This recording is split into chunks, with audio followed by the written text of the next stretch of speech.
Herriot Martin के पिता व्यापार में बुरी तरह असफल हो गए थे। इसके बाद उनके परिवार ने कड़ी मेहनत की और एक सफल व्यवसाय की स्थापना की। व्यवसाय में पर्याप्त सफलता पा लेने के बाद हैरियट ने अपने पिता की उस असफलता को याद करते हुए कहा था, तब से अब तक बार बार हम यह दोहराते चले आ रहे हैं कि यदि हमें वहाँ घाटा न हुआ होता तो हम आज भी मामूली कस्बाई का किस्म का जीवन ही जी रहे होते। ठीक वैसे ही जो संपत्तिहीन महिला सिलाई बुनाई और बचत करते करते ही अपनी कोशिशों में भूल जाती है। उस असफलता ने हमें अपने संसाधनों के बल पर कठोर परिश्रम के सहारे आगे बढ़ने की दृढ़ता दी। इसके बाद हमने अच्छे दोस्त पाए, प्रतिष्ठा पाई और आत्मनिर्भर बने। हमने देश विदेश में घूमकर सारी दुनिया को देखा, समझा। संक्षेप में भूलने के बजाय हमने सचमुच में जीवन को जाना। दुनिया के दो श्रेष्ठतम महाकवि होमर और मिल्टन अंधे थे। दांते भी अपने जीवन के बाद के वर्षों में लगभग नेत्रहीन हो गए थे। तकरीबन ऐसा लगता है कि मानो कुछ महान चरित्र शारीरिक रूप से अपंग होने के कारण अपनी असीम ऊर्जा को विभिन्न दिशाओं में बांटने से चूक गए, लेकिन फिर भी वे अपनी ऊर्जा को किसी खास दिशा में केंद्रित अवश्य कर सकते थे और यही उन्होंने किया था। एक प्रसिद्ध वैज्ञानिक का कहना था कि वह अपने प्रयोगों में जब भी किसी बेहद जटिल परिस्थिति में फंस जाता है या उसे लगता है कि अब समस्या से पार पाना मुश्किल है, तो उसे लगने लगता था कि वह किसी नई खोज के एकदम निकट पहुंच चुका है। शारीरिक रूप से अपंग व्यक्ति को सफलता की बुलंदियों पर पहुंचते देखे गए हैं, लेकिन मानसिक विकलांगता मनुष्य को किसी काम लायक नहीं छोड़ती। अनेक साहित्यकारों की अनगिनत रचनाएं साधन्यवाद वापस आई है, लेकिन इन्हीं विफलताओं ने अनेक महान साहित्यकारों को जन्म दिया है। विफलता प्राय व्यक्ति की प्रतिभा को उखाड़ देती है, उद्देश्य को प्रकाशित कर देती है और सोई हुई शक्तियों को जगा देती है। इस प्रकार से वह व्यक्ति सफलता के मार्ग पर बढ़ चलता है। क्षमतावान व्यक्ति अपनी हताशा को अपनी सहायता में ठीक वैसे ही ढाल देता है जैसे सीप अपने अंदर आई मिट्टी को मोती का रूप दे देता है। तुम पर आलोचकों के शब्द का असर ठीक वैसा ही होना चाहिए जैसा तूफान का बांस पर होता है। तूफान के झोंकों से बांस और ऊंचा उड़ जाता है, पतंगे उड़ती ही नहीं यदि वे डोर के सहारे बंधी न हो।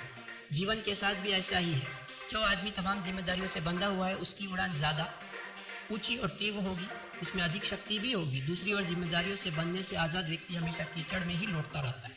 नेपोलियन का परिवार बेहद गरीब और मामूली था, इस वजह से उसके स्कूली दोस्त उसका जमकर मजाक उड़ाते थे।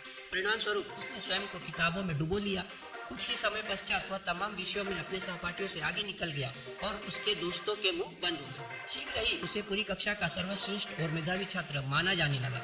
यदि कोई नौजवान वकील बार में अपने लिए गए स्थान सुनिश्चित करना चाहता है तो उसे कीड़े की तरह जीना और घोड़े की तरह काम करना चाहिए। एक प्रसिद्ध न्यायविद ने कहा था, नौजवान वकील के लिए आधे पेट जीने से अच्छी कोई बात नहीं है।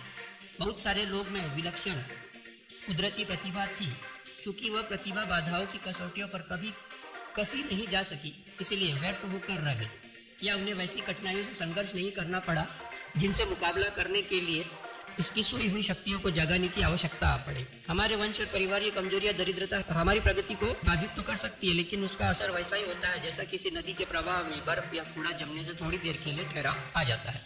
जब नदी में ऐसी रुकावट आ जाती है तो पानी के जमा होते जाने से प्रवाह में इतनी शक्ति पैदा हो जाती है कि ये तमाम रुकावटें सीधे समुद्र के पेट में समा जाती है। गरीबी और अपमानजन ऐसी बाधाएं नहीं है जिनको पार न किया जा सके, बल्कि अक्सर वे ऐसे उत्प्रेरक के रूप में काम करती है कि हमारा मस्तिष्क और शरीर अपने लक्ष्य के प्रति और दृढ़ हो उठता है। यदि किसी बीज के अंकुरण को रोशनी की ओर बढ़ने से निरंतर कंकड़ पत्थर और सख्त जमीन का मुकाबला करते हुए मार्ग बनाना पड़ता है और उसके पश्चात भी आंधी तूफान बर्फ और कोहरे का बार बार सामना करना पड़ता है, तो कालांतर में उससे जो लकड़ी प्राप्त होती है वह बेहद कठोर और दृढ़ होती है।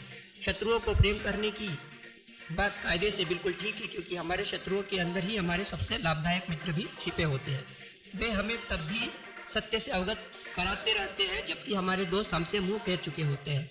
उनके जहर बुझे शब्द और ताने एक आईने की तरह होते हैं जिनमें हम स्वयं को बेहद साफ साफ देख सकते हैं।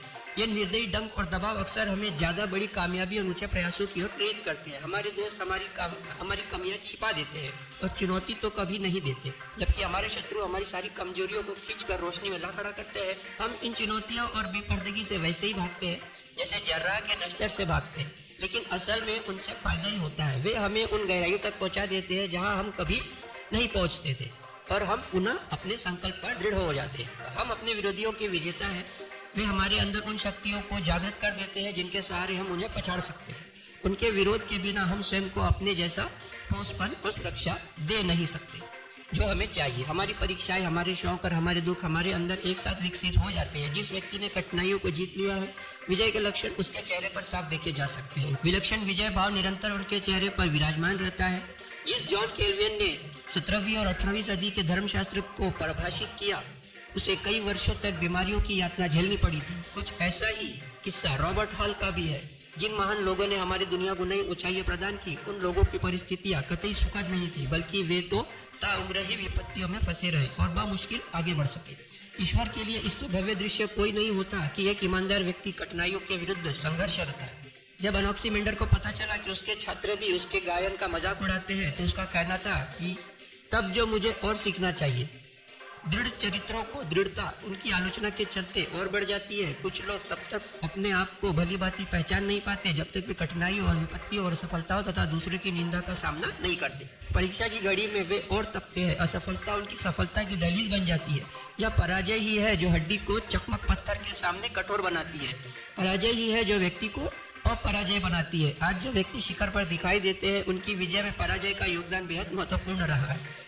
इसी से उन्हें यंत्रणा और पीड़ा के बजाय स्वतंत्रता का स्पर्श मिला है। और कठिनाइयां महान गुण को उभार कर महानता को संभव बनाती है। यदि सर्वत्र शांति बनी रहती तो न जाने कितनी सदियों में जाकर एक ग्रांट पैदा होता। जब तक लिंकन युद्ध की भयंकर आग में तप नहीं गए, तब तक उन्हें बहुत कम लोग जानते थे। यदि एक सदी तक निशब्द शांति छाई रहती तो कोई बिस्मार्क पैदा नहीं होने वाला था।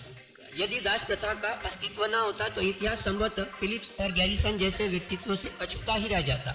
जब एक चित्रकार ने इटली प्रवास के बाद स्वदेश लौटा तो लोगों ने उससे विषय में पूछा, क्या वह महान चित्रकार बन पाएगा? नहीं, कभी नहीं। नॉर्थकोट ने कहा, क्यों नहीं? क्योंकि उसकी आय 6000 पाउंड प्रति वर्ष है। पराजय के बाद ही विजय का रास्ता खुलता है। विजय तो हमारी प्रतीक्षा में बाहें पसारे खड़ी रहती है। हम ही उसका वर्ण करने में चूक जाते हैं।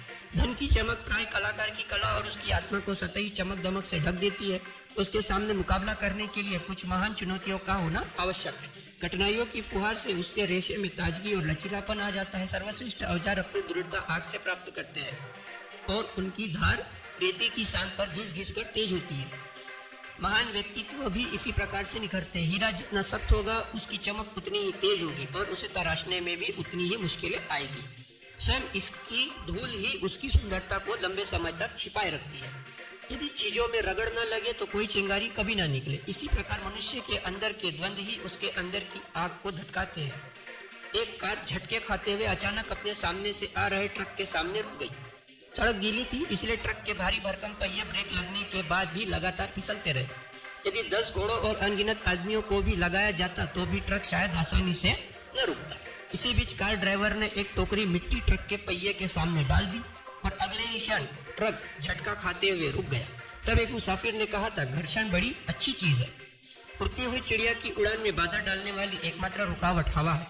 यदि हवा को हटा दिया जाए तो कायदे से उसकी उड़ान और तेज हो जानी चाहिए, लेकिन ऐसा नहीं होता। यदि हवा को हटा दिया जाए तो दरअसल चिड़िया उड़ ही नहीं सकेगी, बल्कि सीधे जमीन पर आ गिरेगी। उसके लिए उड़ना असंभव हो जाएगा। कहने का आशय यह है कि जिस तत्व से उड़ने में अवरोध पैदा होता है, दरअसल उसकी उपस्थिति ही उड़ने की शर्त भी है। वह तत्व न हो तो उड़ान भी असंभव है। आकस्मिक चुनौतियों से महान आदमियों का जन्म होता है, लेकिन यदि अमेरिका में हुए गृह युद्ध की बात करें तो उसके महान नायकों को देश के महान नायकों के बीच स्थान मिलना मुश्किल है। जीवन में आगे बढ़ने के लिए किए जाने वाले संघर्षों या प्रयासों में वह शांति और गरिमा है कि उसे हमें शक्ति ही मिलती है, भले ही हम उस स्थान पर ना पहुंच पाए जहां पहुंचना चाहते हैं, या वह पुरस्कार ना पा सके जो पाना चाहते हैं। चुनौतियां और निरुद्देश आलसी और निकम्मे मस्तिष्क में भी वह गुण और शक्तियां पैदा कर देती है जिनके विषय में कभी किसी ने सोचा भी नहीं था। अक्सर हम देखते हैं कि अपने माता पिता की मृत्यु के बाद या किसी बड़े प्रयास में असफलता के उपरांत अथवा और किसी दुर्घटना के कारण जब किसी नौजवान का सहारा छिन जाता है तो उसके अंदर विराट शक्तियां जागृत हो उठती है। जेल जीवन ने अनगिनत लोगों की सुशिष्ट ज्वाला को भड़काया है। रॉबिन्सन क्रूसो जेल में ही लिखी गई थी। प्रोग्रेस नामक ग्रंथ का जन्म बेस्फोर्ड जेल में हुआ। सर वॉल्टर ने Raleigh the history of the world की रचना अपने 13 वर्षीय कारावास के दौरान की थी। लूथर ने बाइबल का अनुवाद वार्टबर्ग दुर्ग की कैद में किया था। दाते ने अपने जीवन के 20 वर्ष निर्वासन में बिताए थे। उस समय उनको मृत्युदंड भी दिया जा चुका था। विपत्तियों का मोल आंकने के लिए मैं आपको एक तरीका बताता हूँ। एक ही पेड़ से 2 बीज लीजिए। एक बीज को निर्जन पर्वत पर और दूसरे को घने जंगल में बो दीजिए। अब उन्हें बढ़ते हुए देखिए। जो पेड़ पहाड़ पर अकेला खड़ा है वह हर तूफान का सामना करने के लिए विवश है। इस विपत्ति से अपनी रक्षा के लिए वह पेड़ अपनी जड़ों को जितना मुमकिन हो पाता है उतना हर दिशा में फैलाने लगता है। उसकी जड़ें गहरी होती जाती है। इस प्रकार उखड़ने से बचने के लिए वह अपनी जड़ों के सहारे मिट्टी और चट्टानों को कसकर पकड़ लेता है। प्रत्येक जड़ इस प्रकार आगे बढ़ती है कि विशाल वृक्ष को और स्थिरता मिल जाए, मानो उन्हें पता हो कि आने वाली मुठभेड़ कितनी भयानक होगी। कई बार लगता है कि वर्षों से इस पौधे में कोई वृद्धि नहीं हुई है, लेकिन वास्तव में वह उस समय अपनी जड़ों को चट्टानों के इर्द गिर्द लपेटने में व्यस्त होता है। उसके बाद यह गर्व से सीनों ताने तेजी से आकाश को छूने की ओर बढ़ने लगता है। तूफानों को चुनौतियां देता हुआ जब इसकी शाखाओं के साथ हवा के झोंके बेरहमी से टकराते हैं तो उन्हें अपनी शक्ति की सीमा समझ आ जाती है। यही नहीं, ये झोंके उसे कमजोर करने के बजाय उसके रेशों को और अधिक मजबूती ही देते हैं। दूसरी ओर घने जंगल में बोया गया बीज बिल्कुल भिन्न प्रकार से बढ़ता है। ये तेजी से बढ़ता है मगर उसका तना कमजोर होता है। अपने पड़ोसी वृक्षों की सुरक्षा पंक्ति से गिरे इस पौधे को कभी आंधी तूफान का मुकाबला नहीं करना पड़ता, इसलिए इसकी जड़ें भी इधर उधर फैलने की बजाय सीधी होती है और थोड़ी ही मिट्टी पकड़ पाती है। इस प्रकार न केवल इसका तना कमजोर और कम लचीला होता है, बल्कि इसकी जड़ें की पकड़ भी कमजोर होती है। बिल्कुल एक जैसे दो लड़कों को लीजिए। एक लड़के को शहर के ऐशो आराम की जिंदगी से दूर देहात में रखिए, जहाँ केवल एक छोटा सा स्कूल और कुछ किताबें ही उसे मिल सके। सारी धन संपत्ति और सहारों को हटा दीजिए।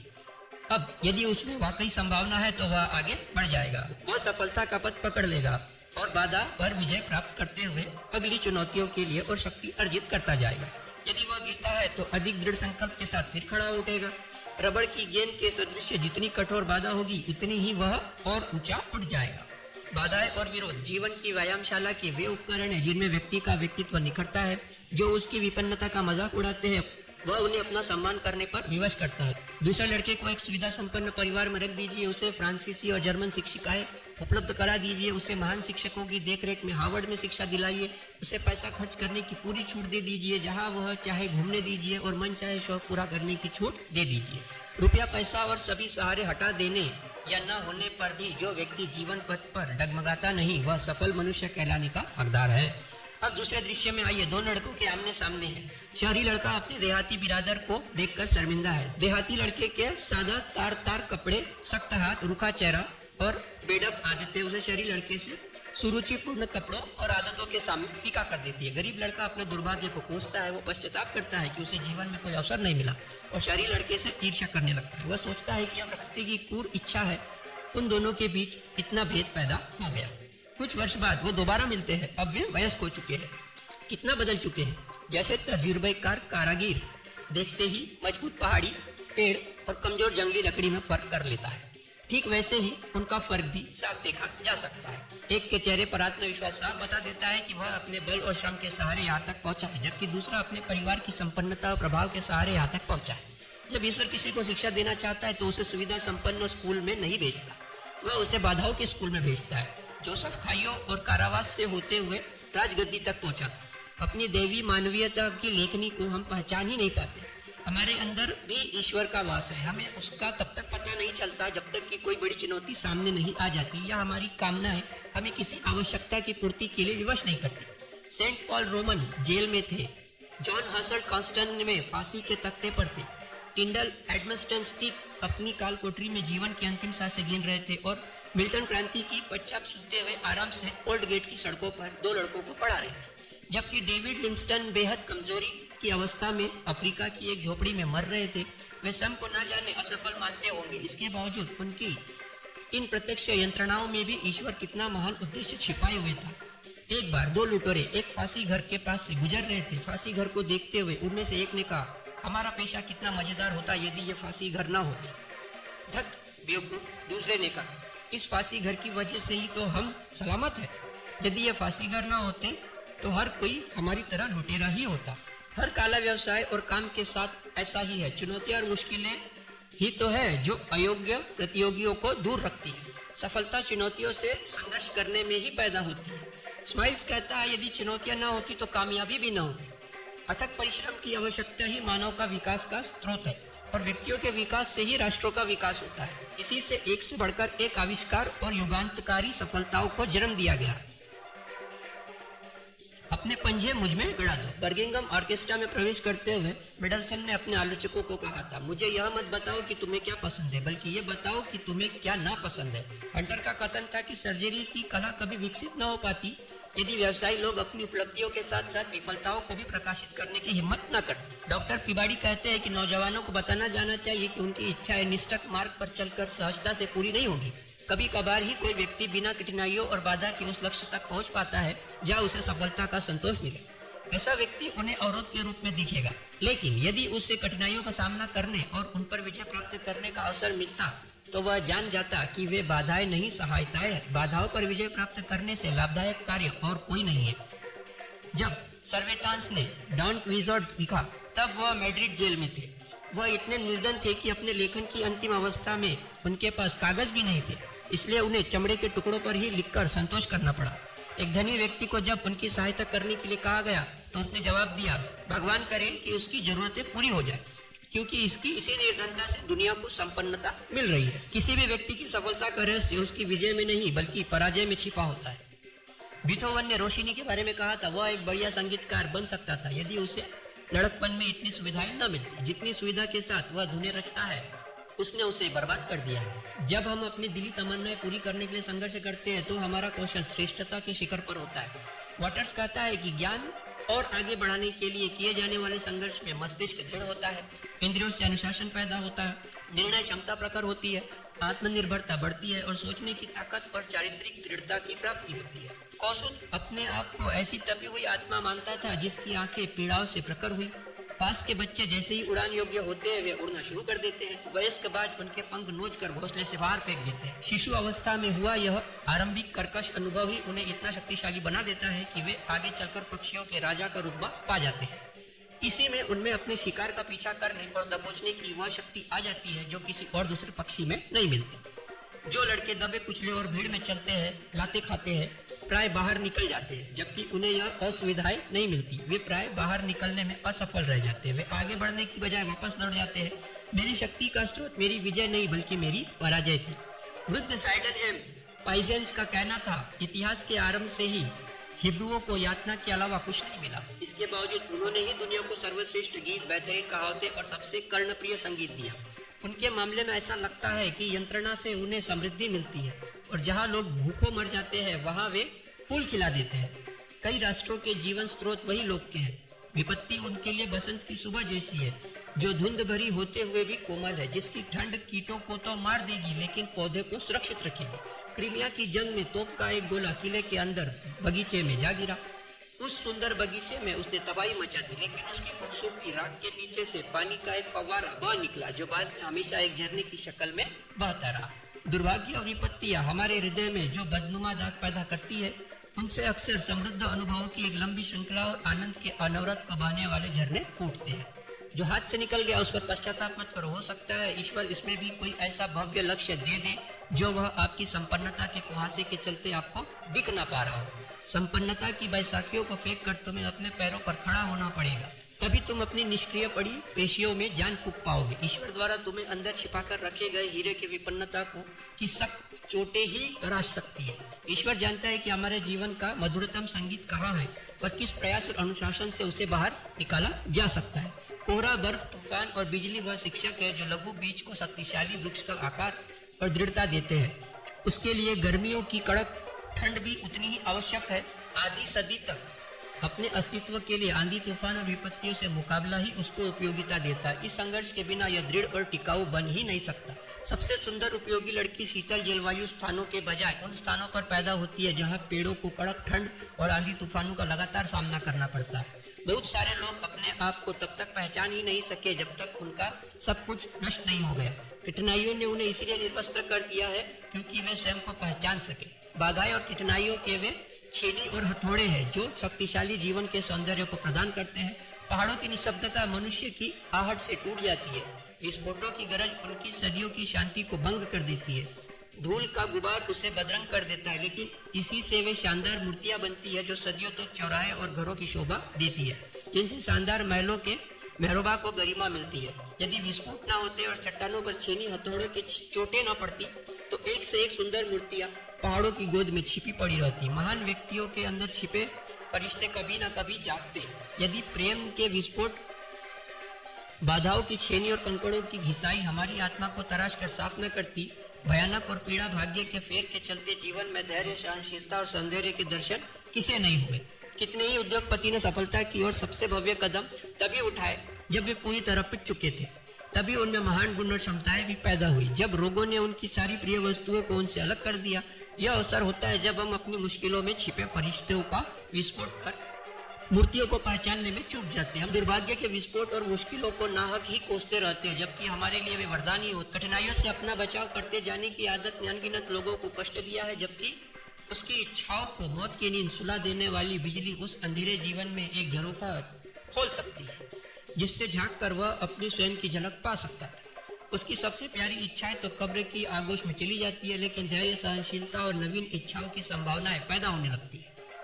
विपत्ति मूर्खों को थकाती है, कायरों को भगाती है, लेकिन परिश्रमी तथा विवेकवान मनुष्यों में नए गुण पैदा करती है। एडमंड बर्ग के मुताबिक विपत्ति सबसे कठोर शिक्षक है और उसे हमारे ऊपर उस महान आत्मा ने नियुक्त किया है जो हमें हमसे भी ज्यादा अच्छी तरह से जानती है और ज्यादा प्यार भी करती है। जब हम मल्ल युद्ध में उतरते हैं तो न केवल हमारी इंद्रियों में दृढ़ता आ जाती है, बल्कि हमारी क्षमता में भी वृद्धि होती है। हमारा विरोधी ही हमारा सहयोगी है। चुनौती के साथ हमारी यह मुठभेड़ हमें हमारी अंतर्वस्तु से अवगत करा देती है। यह हमें बाध्य करती है कि हम अपनी वास्तविक शक्ति को हर ओर से जान जाएं। इससे हमारा सतहीपन दूर हो जाएगा। जिन लोगों में सही किस्म के तत्वों में उपयुक्त संतुलन है, वे अपने व्यक्तित्व को निश्चय ही दृढ़ता के साथ आगे बढ़ाएंगे और हजारों कठिनाइयों के बावजूद अन्य लोगों से आगे निकल जाएंगे। आप उन्हें परास्त नहीं कर सकते। उनके सामने आने वाली हर बाधा उनकी क्षमताओं और शक्तियों में इजाफा ही करती है। किसी भी युग के सबसे महान लोग वे हैं जो एकदम निचले पायदानों से शिखरों तक पहुंचे हैं। कहावत है कि जीनियस, प्रतिभा और गुणों के वाहक व्यक्ति के पैदा होने के अवसर महलों के मुकाबले खेतों में ज्यादा होते हैं, लेकिन ये अवसर भी हजारों में एक ही होते हैं। विपत्ति मूर्खों को थकाती है, कायरों को भगाती है, लेकिन जो विवेकी और परिश्रमी है उनमें नए गुण पैदा करती है। सज्जन व्यक्ति को हिम्मत के साथ जीने का सबक सिखाती है, धनी को उसकी सीमाओं का एहसास कराती है और आलसी को परिश्रमी बनाती है। विपत्तियों का तूफान समुद्री तूफान की तरह मुसाफिर के गुणों में वृद्धि करता है और उसकी विचारशीलता, गर्व क्षमता और रक्षा पद्धति को मजबूत करती है। जिस व्यक्ति के सिर पर जून जुलाई की दोपहरी की तरह सूर्य की किरणें निरंतर गिरती रहती है, वह कठोर, शुष्क तथा पका हुआ हो जाता है। लोगों ने विपत्तियों से ही महानता के तत्व प्राप्त किए हैं। जब बीथोवन ने अपनी महानतम रचना रची, तब वो पूरी तरह से बहरे हो चुके थे और तमाम सांसारिक दुखों से घिरे हुए थे। शिलर ने अपनी सर्वश्रेष्ठ किताबें तब लिखी जब वे भयानक शारीरिक व्याधियों के शिकार थे। वह 15 वर्ष तक पीड़ाओं से मुक्त हो ही नहीं सके। मिल्टन ने अपनी महान कृतियां तब लिखी जब वह अंधे, गरीब और बीमार हो चुके थे। वह कहते थे, जो बढ़िया तरीके से झेल सकता है वो मजे में जी भी सकता है। बुनियान कहता था कि यदि कानून इजाजत दे तो वह और अधिक संकटों के लिए ही प्रार्थना करेगा ताकि वह और अधिक आराम पा सके। लंदन पहले एक आकर्षणहीन और महत्वहीन शहर था, लेकिन जब प्लेग की महामारी ने एक ही झटके में 1 लाख से भी ज्यादा लोगों को लिया और बचे खुचे को इसकी विभीषिका से जूझना पड़ा, तो लंदन में एक नई जिजीविषा के दर्शन हुए। फिनिक्स की तरह पूरा शहर अपनी राख में से पुनः उठ खड़ा हुआ और आज के लंदन की नींव भी तभी पड़ी। दुर्भाग्य के चलते कविता के हिंडोले में झूले थे और उन्होंने वह सब कुछ वही सीखा जो वे कविता से हमें सिखाते थे। बायरन के अंदर शिखर पर पहुंचने का जज्बा अपनी पहली पुस्तक की बेशुमार आलोचना से पैदा हुआ था। उसकी पहली पुस्तक आवर्स ऑफ आइडलनेस तब प्रकाशित हुई थी जब उसकी आयु मात्र 19 साल थी। मेकाले के अनुसार इतिहास में शायद ही कोई दूसरा व्यक्ति इतने कम समय में और इतनी प्रखर प्रसिद्धि तक पहुंचा होगा जितना बायरन पहुंचा था। कुछ ही वर्षों के अंदर वह स्कॉट, साउथी और कैंपेबल जैसे महान व्यक्तियों के समक्ष था। प्रसिद्धि के शिखरों को छूकर केवल 37 वर्ष की आयु में ही वह कॉल का ग्रास भी बन गया। उसकी वह विलक्षण प्रसिद्धि केवल उसके अपमान और पीड़ा का ही नतीजा थी। हमारा समय बैसाखियों का समय है। सहायता और मदद का विज्ञापन हर ओर चिपका हुआ है। हमारे पास संस्थान, कॉलेज, विश्वविद्यालय, अध्यापक, पुस्तकें, पुस्तकालय, समाचार पत्र और पत्रिकाएं सब उपलब्ध है। हमारे विचारों को बाहरी सहायता ही आकार देती है। हमारी सभी समस्याएं व्याख्याओं और पूंजियों के जरिए हल होती है। हमारे लड़के अक्सर कॉलेजों में पढ़ते हैं जबकि उनका अध्ययन बेहद अल्प होता है। शॉर्टकट और संक्षिप्त पद्धतियां वर्तमान सदी की विशिष्टताएं बन चुकी है। कॉलेजों के पाठ्यक्रमों की दासता से मुक्ति के लिए बेहद कल्पनाशील और रचनात्मक रास्तों की खोज चारों ओर जारी है। राजनीति और धर्म का ज्ञान हमें समाचार पत्रों से मिलता है। आत्मनिर्भरता और अपना काम स्वयं करने की आदत दकियानुसी मालूम होने लगती है। प्रकृति अपने तमाम जादुई शक्ति के साथ मनुष्य को संपूर्ण दास्ता से मुक्ति दिलाने के लिए उपस्थित है, लेकिन उसके लेखे को गलत न पढ़ा जाए। वह अधोगति से मुक्ति इसीलिए दिलाती है ताकि आप शिखर की ओर बढ़ सके। वह मनुष्य को उस समय आनंद की अनुमति नहीं देती जबकि श्रम की आवश्यकता हो। वह शारीरिक श्रम से मुक्ति इसीलिए दिलाती है ताकि मस्तिष्क और हृदय का समुचित उपयोग किया जा सके। सबसे सुंदर और दृढ़ चरित्र शीतल वातावरण में पैदा नहीं होते। जहाँ रोटी सहज सुलभ हो और परिश्रम की आवश्यकता न हो, वहाँ चारित्रिक दृढ़ता पैदा नहीं होती। यह दृढ़ता और सौंदर्य वहाँ पैदा होता है जहाँ विपरीत वातावरण और मिट्टी सख्त हो। यह मात्र संयोग नहीं है कि एक आदमी को मुश्किल से भी केवल कुछ पैसे मिलते हैं और दूसरे की कमाई डॉलरों में होती है। यह भी इत्तेफाक नहीं है कि अगर प्राकृतिक संसाधनों के बावजूद मैक्सिको दरिद्र है और ब्रिटेन प्राकृतिक संसाधनों के बिना भी संपन्न है। यह जीवन की व्यवस्था है, प्राप्त करने के लिए संघर्ष है। दरिद्रता और बेशकीमती पीड़ा है जो किसी नस्ल में जिजीविषा पैदा करती है, जिसके सहारे वह कौम बर्बरता के चंगुल से बाहर आ निकलती है। कल्पनाशील श्रम से ही जंगली प्रदेशों को उद्यानों जैसा सौंदर्य दिया है। जिस प्रकार शिल्पकार संगमरमर में छिपी बेहतरीन मूर्ति को पहचान लेता है, ठीक उसी प्रकार प्रकृति की नजर भी शरीर में छिपी अनुपम आत्माओं को बाहर लाने पर टिकी ही होती है। जैसे शिल्पकार केवल पत्थर के टुकड़े को कोई अहमियत नहीं देता, वैसे ही प्रकृति भी सांस देने वाले हाड़ मांस के शरीरों को महत्वहीन मानती है। मूर्ति को बाहर लाने के लिए शिल्पकार अनावश्यक पत्थर को तराश कर दूर फेंक देता है। प्रकृति भी हमारी संभावनाओं को बाहर लाने के लिए हमें वैसे ही तराशती है। प्रकृति हमें धन से वंचित कर देगी, हमारी गर्व को तोड़ देगी, महत्वाकांक्षा को मिट्टी में मिला देगी और प्रसिद्धि के शिखरों से नीचे लाकर हमें हजार तरीकों से अनुशासित कर देगी, केवल थोड़ा सा चरित्र विकसित करने के लिए। और प्रत्येक वस्तु को उसके मार्ग प्रशस्त करना चाहिए। वो जोशवी पुरुष बढ़िया भोज्य सामग्री पर नहीं चलते, वे अपने हृदय के भावों को खाकर जीते हैं। जेल खाने में महान आत्माओं के आलीशान घर है और उसका सिर राजसी यात्राओं के लिए उद्यत रहता है। तब उस प्रत्येक चुनौतियों का स्वागत करो जो पृथ्वी की सतह को खुदरा बना दे। हर वह डंक जो बेचैन कर दे, उसका टिकना असंभव है। यह लिखा है ब्राउनिंग ने।